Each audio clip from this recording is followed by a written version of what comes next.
మీ ఎలాంటి వ్యాపార ప్రకటనలకైనా వెంటనే మా ఛానల్ సంప్రదించండి. 2026 సంవత్సరం ఫిబ్రవరి నెల 9వ రాశి ధనస్సు రాశి. ఈ ధనస్సు రాశి ఎట్లా ఉందో చూద్దాం. ఈ ధనస్సు రాశికి అర్ధాష్టమ శని. ఈ అర్ధాష్టమ శని ప్రాణకంటకుడు. ఈ శని వల్ల చాలా ఇబ్బందులు, చాలా కష్టాలు, చాలా నష్టాలు బాగా ఎక్కువగా కనపడుతున్నాయి.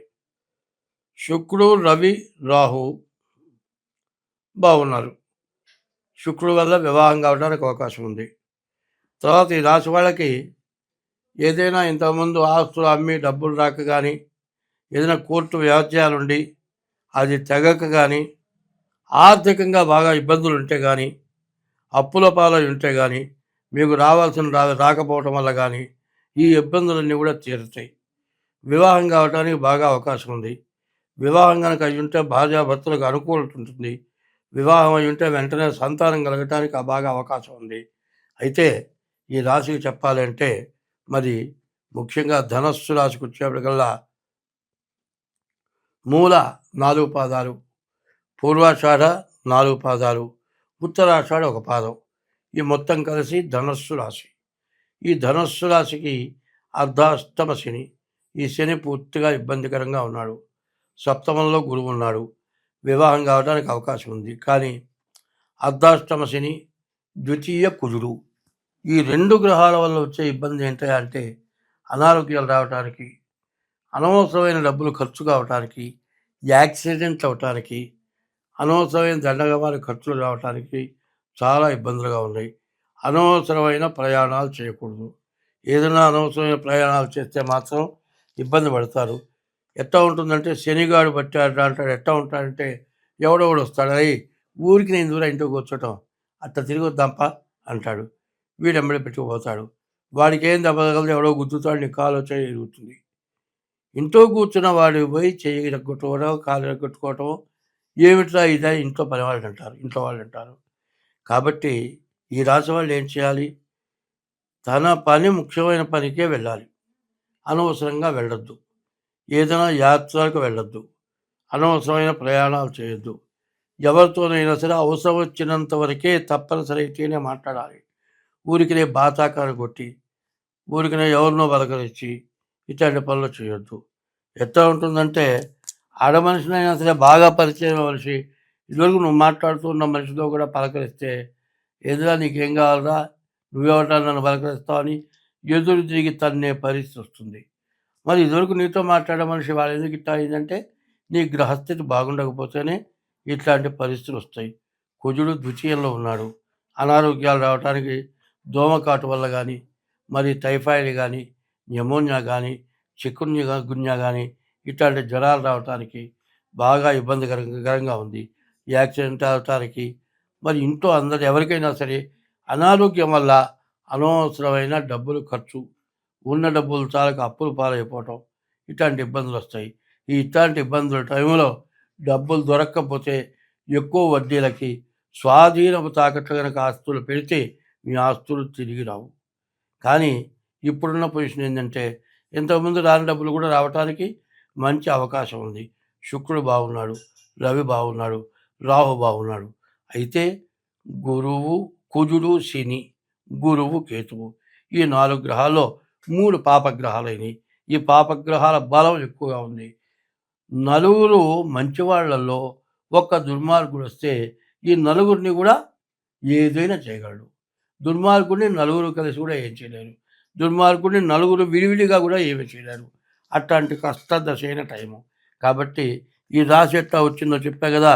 ఈ ధనుస్సు రాశికి మూలా నక్షత్రం 4 పాదాలు, పూర్వాషాఢ నక్షత్రం 4 పాదాలు, ఉత్తరాషాఢ నక్షత్రం 1 పాదం, ఈ 9 పాదాలు కలిసి నక్షత్రం మూల, పూర్వాషాఢ, ఉత్తరాషాఢ, ఈ 3 నక్షత్రాలు కలిసి ధనస్సు రాశి అయింది.